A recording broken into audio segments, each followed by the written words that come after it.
Mi nombre es Mayra Susana Almanza Ruiz, alumna de la Universidad Virtual del Estado de Michoacán, de la licenciatura en Herbolaria y Fitoterapia, en la materia Fundamentos de Clínica Propedéutica, en donde el tutor es el doctor Ernesto Israel Martínez.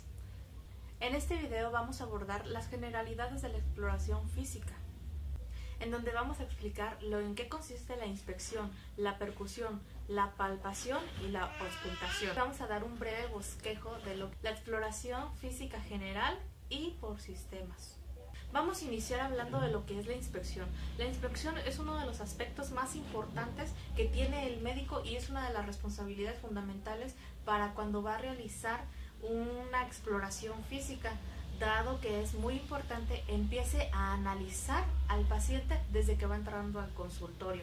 Es decir, tiene que ver desde cómo camina, cuál es su movilidad, si es que tiene algún color que no sea el adecuado o hay alguna anormalidad en el color de su piel, de sus ojos o de las mucosas. Tiene que también observar cómo se desenvuelve, si es que tiene equilibrio. Son muchos aspectos que con la práctica el médico a simple vista puede detectar alguna patología. Un ejemplo, la ictericia, en donde los ojos se ponen amarillos y la piel es amarillenta. Sin embargo, es muy importante que el médico tenga una iluminación adecuada en el consultorio o en el lugar en donde va a atender.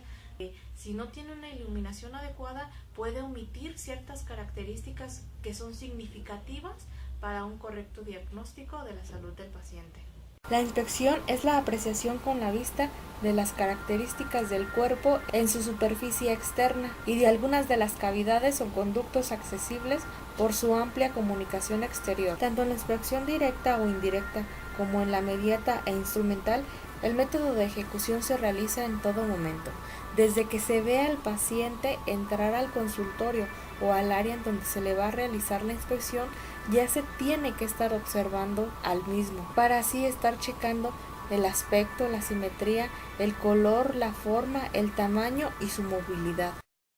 Palpación. La palpación es la apreciación manual de la sensibilidad, la temperatura, la consistencia, la forma, el tamaño, la situación y los movimientos de la región explorada, gracias a la existencia de la sensibilidad táctil, térmica, vibratoria y de los sentidos de presión y estereognóstico de las manos. Esta apreciación se realiza en los tegumentos o a través de ellos y entonces se denomina palpación, o introduciendo uno o más dedos y aún la mano por vías naturales, entonces se denomina tacto.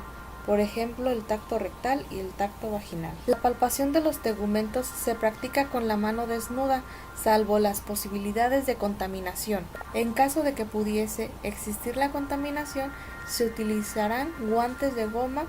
En la ejecución, la palpación puede ser monomanual o bimanual, es decir, con una sola mano o con ambas manos, y estas se pueden utilizar de maneras separadas, sobrepuestas o yuxtapuestas. También puede ser digital y se requiere solo del empleo de uno o varios dedos, como es el caso cuando se palpa el cuello o los pulsos. Para la ejecución como operación palpatoria de cualquier estructura a lo largo de todo el examen físico, siempre se deben considerar las siguientes invariantes: situación, forma, tamaño, consistencia, sensibilidad, es decir, si hay dolor, y la temperatura del cuerpo, así como la movilidad. Iniciamos con la técnica de la palpación.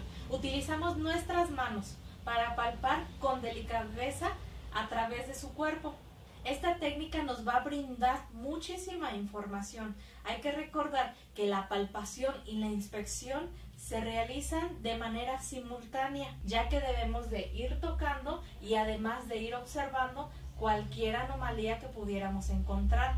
Entonces vamos a iniciar a checar lo que es la cabeza, ir viendo que no tenga anormalidades. Es muy importante revisar los ganglios que no estén inflamados.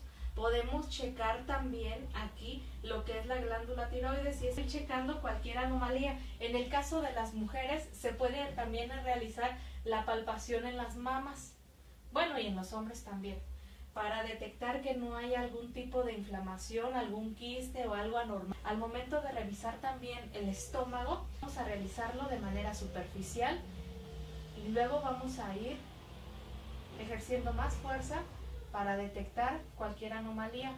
Hay que hacerlo con mucho cuidado porque una presión más fuerte pudiese provocar algún tipo de dolor y pudiéramos lastimar.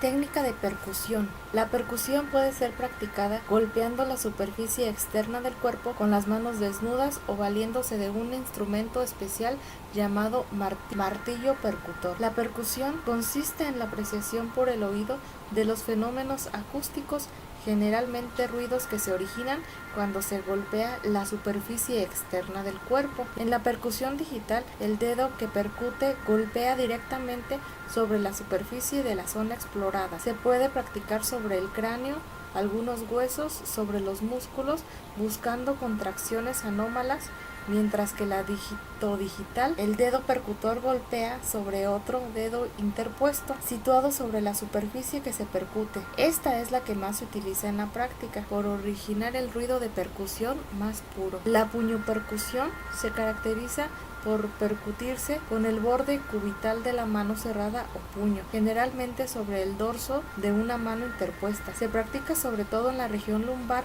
para detectar el dolor producido por las afecciones inflamatorias del riñón. Sonoridades obtenidas de acuerdo con su tono de mayor a menor pueden clasificarse en timpanismo, hipersonoridad, sonoridad normal, submatidez y matidez.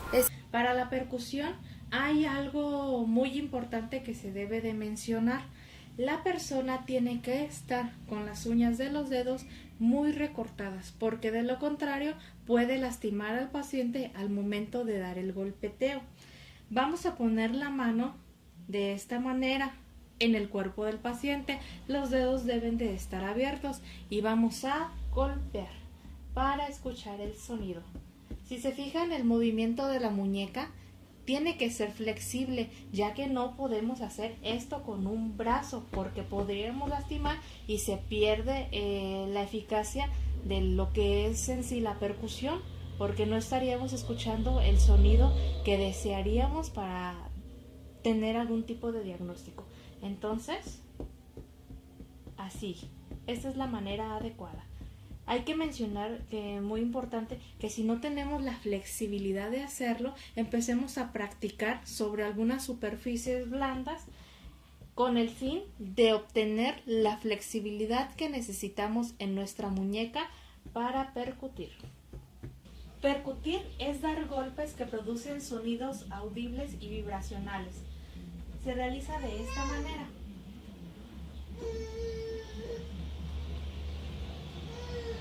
Tendría que ser directamente sobre la piel.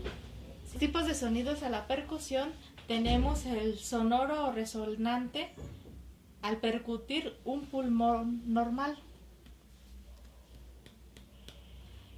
el hipersonoro, que es cuando hay enfisema o neumotórax, y el timpánico cuando existe neumotórax o tensión, y el mate cuando hay neumonía y derrames.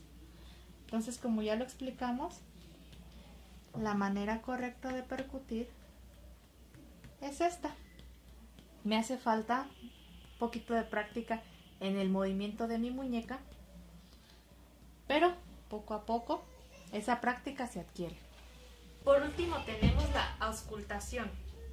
Esta es la exploración de los sonidos que producen el cuerpo. Se puede realizar de manera directa poniendo el pabellón de la oreja sobre el cuerpo de la persona, o de manera indirecta se puede realizar mediante el uso del estetoscopio. Auscultación. La auscultación consiste en la apreciación con el sentido del oído de los fenómenos acústicos que se originan en el organismo, ya sea por la actividad del corazón, denominada auscultación cardiovascular, o por la entrada y salida de aire al sistema respiratorio, que es la auscultación pulmonar, o por el tránsito en el tubo digestivo, que es la auscultación abdominal, o finalmente por cualquier causa, auscultación fetal, articular, etc. En la auscultación intervienen tres factores: el órgano receptor de la audición, la naturaleza y característica de los fenómenos acústicos auscultables y los métodos técnicos que se utilizan para escuchar. Hay dos métodos para auscultar: la auscultación inmediata y la auscultación mediata. La auscultación inmediata se realiza directamente el oído contra la superficie cutánea, lo cual ya no es muy común que se realice debido a la auscultación mediata utilizando estetoscopio y que se adapta perfectamente al conducto auditivo externo y a la piel de la red. Existen varios tipos de estetoscopios y es indispensable tener un conocimiento básico de las propiedades de cada uno. Existe el estetoscopio biauricular. Es el más común de los instrumentos utilizados en la transmisión de ruidos cardíacos desde la caja torácica hacia el oído. También se cuenta con estetoscopio amplificador. Tiene un valor definido para determinados pacientes y para algunos médicos. Es de utilidad para personas con audición defectuosa. En la ejecución de la auscultación como operación debe considerarse lo siguiente: colocación correcta del auricular al auscultar, sujetar el diafragma o la campana con los dos dedos, el pulgar y el índice o el dedo medio, calentar por fricción el diafragma si es necesario, aplicar el diafragma firmemente para escuchar los sonidos agudos o altos, aplicar la campana suavemente para escuchar los sonidos graves y bajos. Las características de los sonidos a tener en cuenta en la auscultación son la intensidad, el tono, el timbre, entre otras. Es importante precisar que no en todos los exámenes se tienen que incluir las 4 técnicas que acabamos de mencionar. El examen físico general debe de abarcar la posición y decúbito, marcha y deambulación, facie y expresión de la fisonomía, conciencia y estado psíquico, constitución y estado nutritivo, que es el peso y la talla, piel y anexos, sistema linfático, pulso arterial, respiración, temperatura y presión arterial.